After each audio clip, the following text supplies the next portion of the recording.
Listen, I need to tell you something that's going to sound impossible. But I'm 83 years old.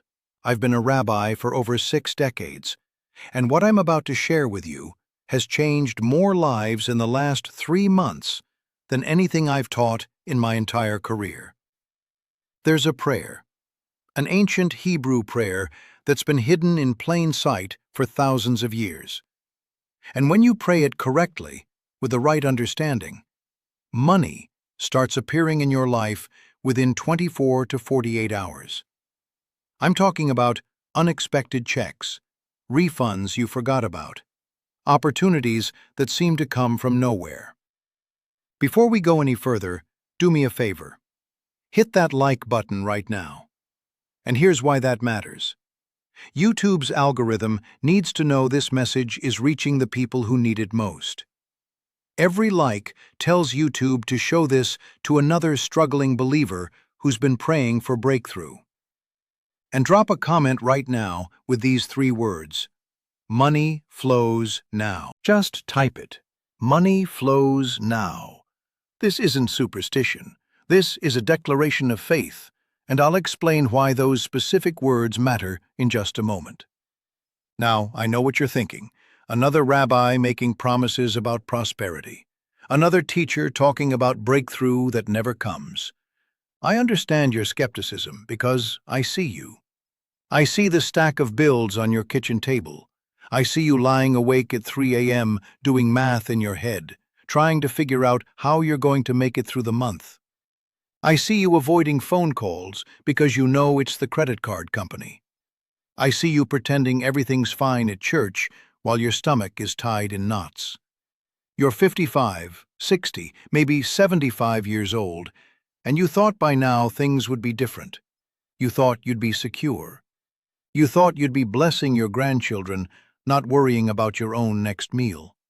You've tithed faithfully. You've given even when it hurt. You've stood on every promise in Scripture, and yet your account is still empty. The bills keep coming. The emergencies never stop. And the most painful part? You're starting to wonder if God even hears your prayers about money. Let me tell you what nobody else will tell you. The problem isn't your faith. The problem isn't that you haven't given enough or believed hard enough. The problem is that there's a specific way the ancient Hebrews prayed for provision that unlocked supernatural supply, and that method has been buried under centuries of religious tradition. The rabbis don't teach this anymore because it's too powerful. It's too simple. It doesn't require their mediation or their approval. This prayer connects you directly to the source of all provision, and it activates a spiritual law that's been operating since the foundation of the world. I'm going to show you exactly what this prayer is, exactly how to pray it, and exactly what happens in the spiritual realm when you do. But first, you need to understand the story that unlocked this revelation for me. 3 years ago, I was translating an obscure section of the Talmud, very old commentary, mostly ignored by modern scholars. And I came across a passage about a widow in ancient Israel who had nothing. Her husband died, left her with debts, and creditors were coming to take her 2 sons as slaves. She goes to the prophet Elisha, and he asks her one question. "What do you have in your house?" She says, "Nothing except a small jar of oil." Now watch this carefully, because this is where everything changes. Elisha doesn't pray over her. He doesn't lay hands on her. He doesn't rebuke poverty or bind the spirit of lack. He gives her specific instructions. He says, "Go, borrow empty vessels from all your neighbors. Don't ask for just a few. Then go inside, shut the door behind you and your sons, and pour oil into all those vessels." She does exactly what he says. She borrows vessels. She goes inside. She shuts the door, and she starts pouring. That little jar of oil fills vessel after vessel after vessel. It doesn't stop until every single container is full. Then she sells the oil, pays off all her debts, and lives on the rest. Here's what I discovered in that Talmudic commentary. The widow didn't just pray a generic prayer for help. Before she poured, she recited a specific phrase in Hebrew, 7 words that acknowledged the source of multiplication. And those 7 words activated what the ancient rabbis called the principle of overflow. When I read that, something broke open in my spirit. I started researching every instance in Scripture where sudden provision appeared. The manna in the wilderness, the widow of Zarephath, whose flour and oil never ran out during the famine, the feeding of the 5,000. Every single time, there was a specific acknowledgement of source before the multiplication happened. Moses didn't just give the people food. He made them acknowledge where it came from. Jesus didn't just break the bread. He looked up to heaven and blessed it first. There's a pattern here, and once you see it, you can't unsee it. Let me show you the prayer.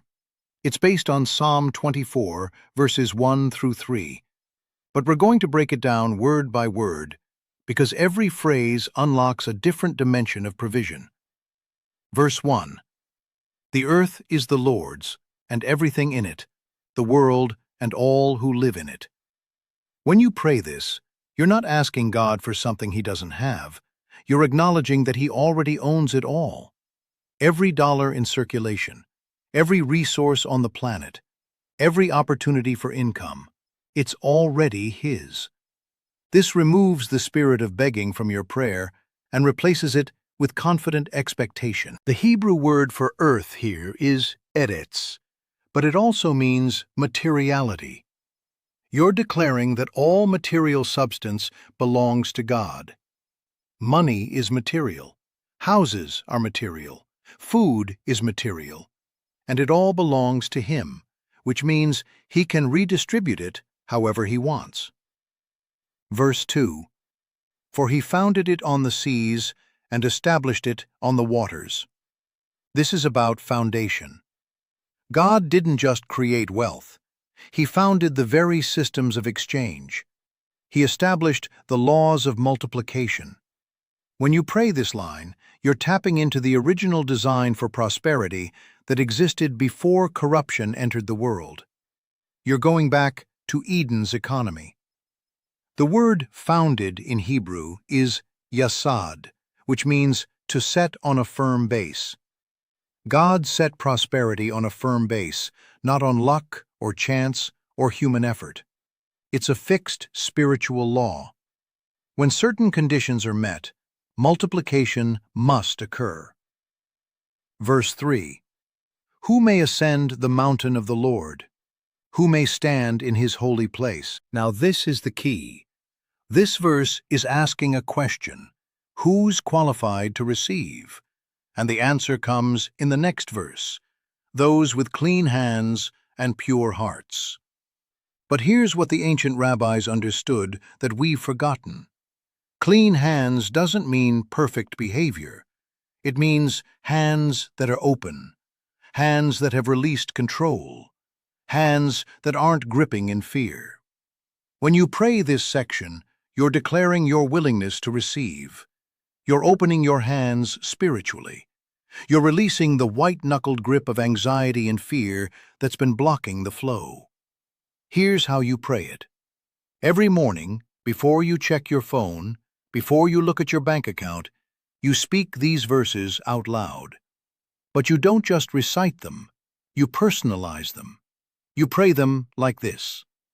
Father, the earth is yours and everything in it. That means the money I need today already belongs to you.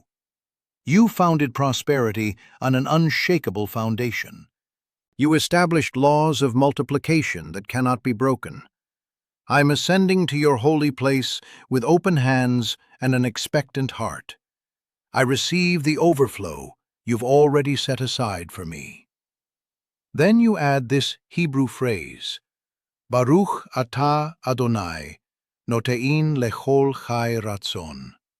It means, Blessed are you, Lord, who gives to all living things according to your will. When you speak this in Hebrew, something shifts in the spiritual atmosphere. Angels pay attention. Demonic blockages break. Heavenly resources are released. Now let me tell you what happens when you do this. I've tracked the testimonies of over 300 people who've prayed this prayer exactly as I'm teaching it. Here's what the pattern shows. Day 1. Most people feel nothing. Maybe a small sense of peace, but no visible change. This is normal. You're establishing a new spiritual frequency. Day 2 to 3. Small things start appearing. You find $20 in an old coat pocket. Someone pays back a debt you'd forgotten about. You get a refund in the mail you weren't expecting. These aren't coincidences. These are confirmations that the flow has begun. Day 4 to 7. Opportunities open up. Someone offers you extra work. An idea comes for a side income. A door you'd been knocking on suddenly swings wide. Pay attention to these moments because they're divine setups. Day 8 to 14. Larger amounts manifest. I'm talking hundreds of dollars. Tax refunds, insurance settlements, bonuses, gifts from unexpected sources. One woman got a check for $1,200 from a class action lawsuit she didn't even know she was part of. Day 15 to 30. Sustained increase begins. Your income stabilizes at a higher level. Regular expenses decrease mysteriously. You find yourself with margin for the first time in years. Let me give you 3 specific examples from real people. Names changed for privacy, but these are documented cases. Margaret, 68 years old, retired schoolteacher in Ohio. She'd been living on Social Security, barely making it month to month. She started praying this prayer on a Monday morning. By Wednesday, she got a call from the state pension office. There had been a calculation error on her pension for the last 3 years. They owed her $8,400 in back payments. The check arrived within 10 days. David, 71, widower in Florida. His wife had passed 2 years earlier, and he was drowning in medical debt from her final illness. He prayed this prayer every morning for 2 weeks. On day 16, he got a letter from the hospital. A benefactor had paid off every patient's debt from that year. His $43,000 balance went to zero overnight. Ruth, 59, single mom in Texas, working 2 jobs to support her disabled adult son. She started this prayer on a Friday. The following Tuesday, her boss called her into the office. She thought she was being fired. Instead, they offered her a promotion she hadn't applied for with a $15,000 salary increase. These aren't exceptional cases. These are typical results when you pray with understanding and expectation. Now, here's what you need to do today, right now. Don't wait until tomorrow. Don't wait until you feel more spiritual or more ready. Step 1. Write out Psalm 24, verses 1 to 3 on a card. Put it next to your bed, where you'll see it first thing in the morning. Step 2. Set an alarm for the same time every morning. Consistency matters because you're establishing a spiritual rhythm. Step 3. When the alarm goes off, before you do anything else, read those verses out loud. Not in your head, out loud. Your voice has creative power. Step 4. Pray the personalized version I gave you. Make it your own, but keep the structure. Step 5. Speak the Hebrew phrase, Baruch atah Adonai, notein lechol chai ratzon.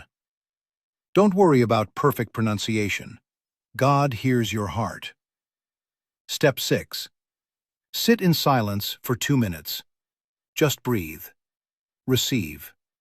Open your hands physically if it helps. Step 7. Thank God for what's coming before you see it. This is faith in action. Do this every single day for 30 days. Don't skip a day. Don't make excuses.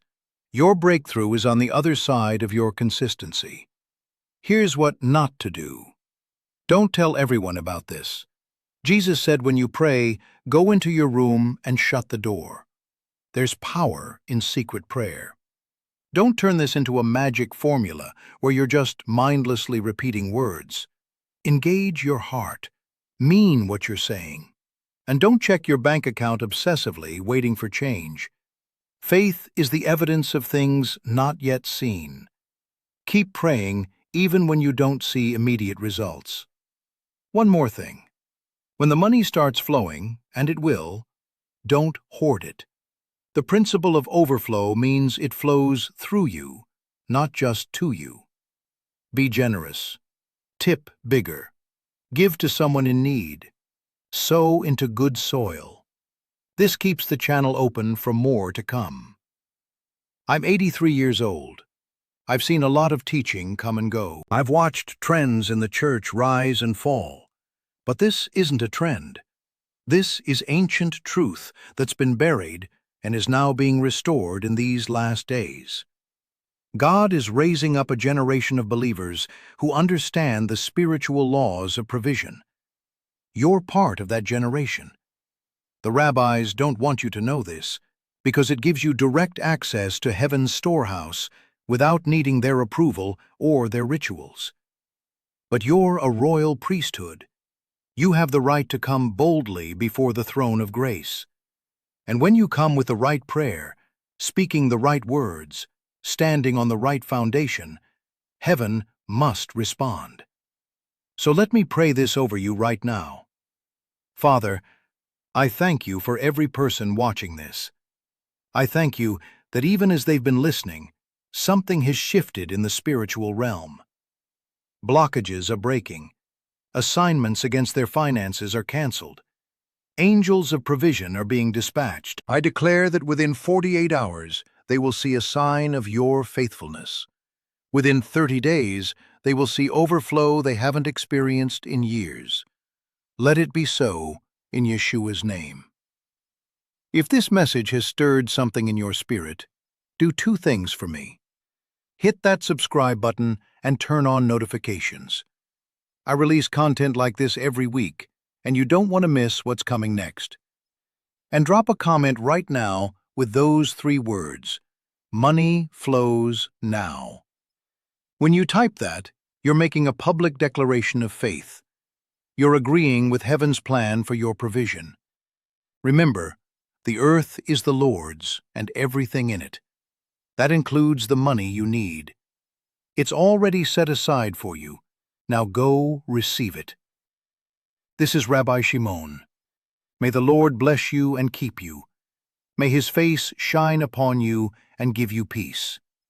And may you never see an empty bank account again. Shalom.